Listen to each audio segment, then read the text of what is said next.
Oke, assalamualaikum warahmatullahi wabarakatuh teman-teman semuanya. Pada kesempatan pagi hari ini saya berada di mana nih, kebun bimbing Panyuran. Widengan. Iya, Widengan. Panyuran. Tepatnya di Kabupaten Tuban. Hari ini saya bersama dengan Pak Sugeng. Beliau seorang spiritualis kejawen, praktisi spiritual. Tentu akan banyak sekali kemudian pengalaman-pengalaman yang nanti sekiranya bisa untuk dieksplor, dibagikan kepada kita semuanya, sehingga kasanah keilmuan dan pengetahuan kita tentang nilai-nilai kejawaan bisa bertambah sebagai bekal untuk menempuh jalan spiritual kita masing-masing.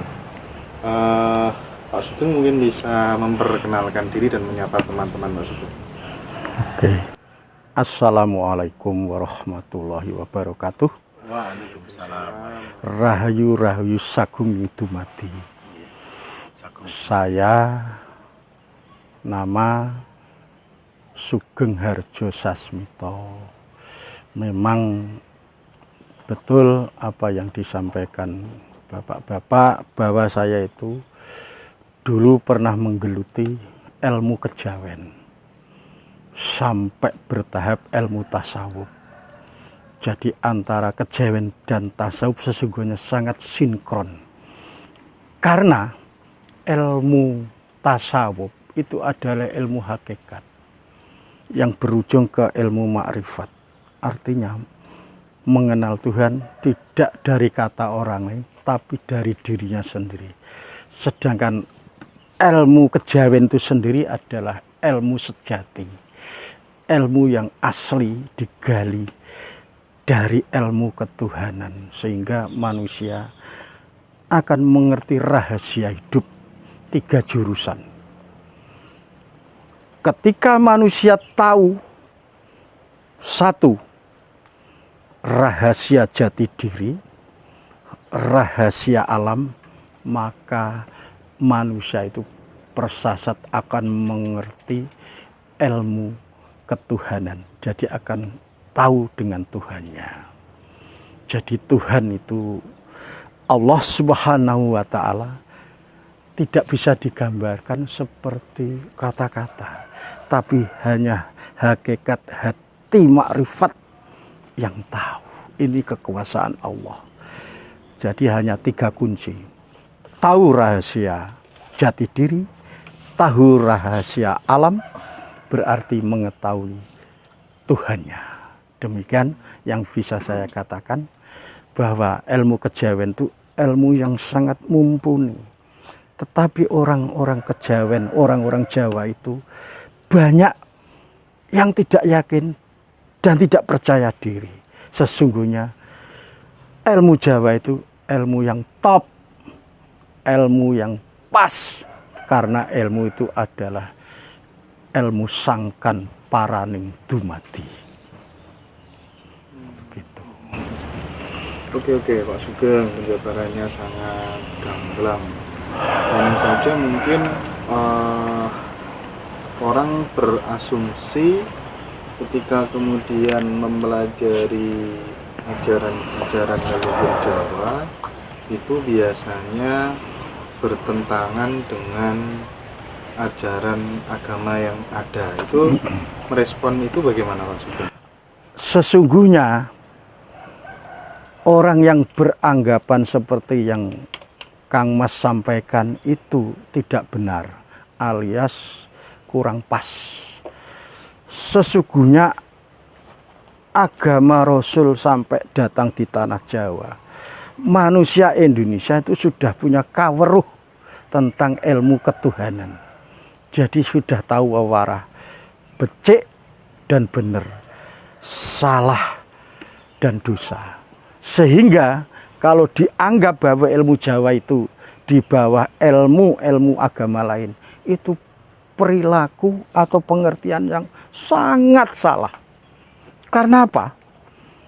Ilmu kejawen itu ilmu yang betul-betul terpatri di manusia. Dia tanpa dilihat, tanpa diketahui orang lain, dia sudah tunduk dengan alam.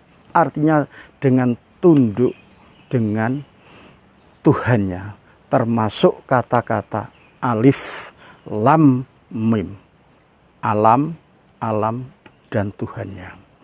Jadi mereka itu tidak faham dengan ilmu kejawen. Padahal ilmu Jawa itu sangat tulus, sangat terpatri. Ketika manusia punya ilmu agama, maka orang-orang itu bisa berbuat jahat, berbuat macam-macam, karena dia belum terpatri seperti ilmu Jawa. Orang Jawa itu punya filosofi salah seleh, becik ketitik, goroh growah. Inilah yang terpatri di hakikat hati manusia kejawen. Oke. Terus orang Jawa itu Pak Sugeng, kalau jenengan bisa mengambil sebuah kesimpulan gitu ya, kira-kira kesimpulan orang belajar kejawen itu sebenarnya yang pelajaran paling tertingginya sebenarnya apa sih Pak? Begini, orang belajar ilmu Jawa itu orang yang harus laku tirakat. Tirakat ini bahasa Jawa. Mungkin dalam bahasa tasawuf, bahasa Islam itu namanya torikot. Itu tataran syariat, hakikat, makrifat. Kalau kejawen itu sudah tataran langsung menuju ke makrifat. Artinya mengenal Tuhan dan mengetahui Tuhannya tanpa diberitahu oleh orang.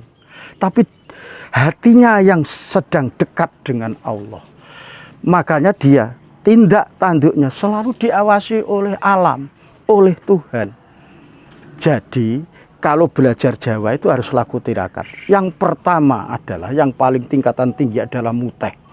Muteh itu memakan nasi tanpa apapun kecuali minum air 40 hari. Yang kedua ada laku sireh. Sireh itu tidak memakan hewan, tidak memakan uyah. Karena apa? Identik ngersi segoro nih.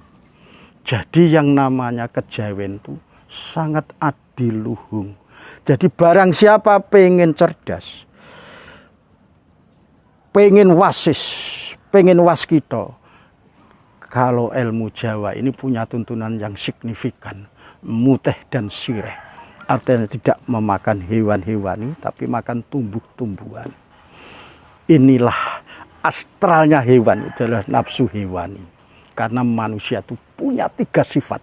Nafsu kewan dan nafsu ketuhanan. Oleh karena itu, kalau manusia banyak memakan daging-daging, hewan-hewan, maka dia persis di hatinya itu bersarang nafsu kehewanan. Sedangkan yang lembut-lembut adalah nafsu kearifan, kebijaksanaan yang identik dengan alam, menyatu dengan alam.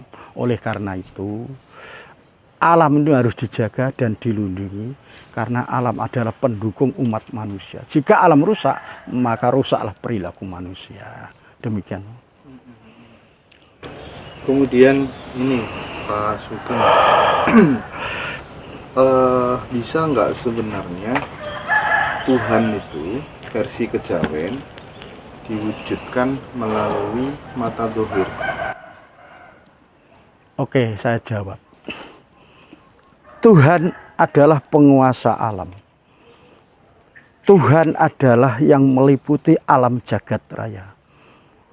Artinya ketika manusia menghadap ke timur, maka menghadap kepada Tuhannya.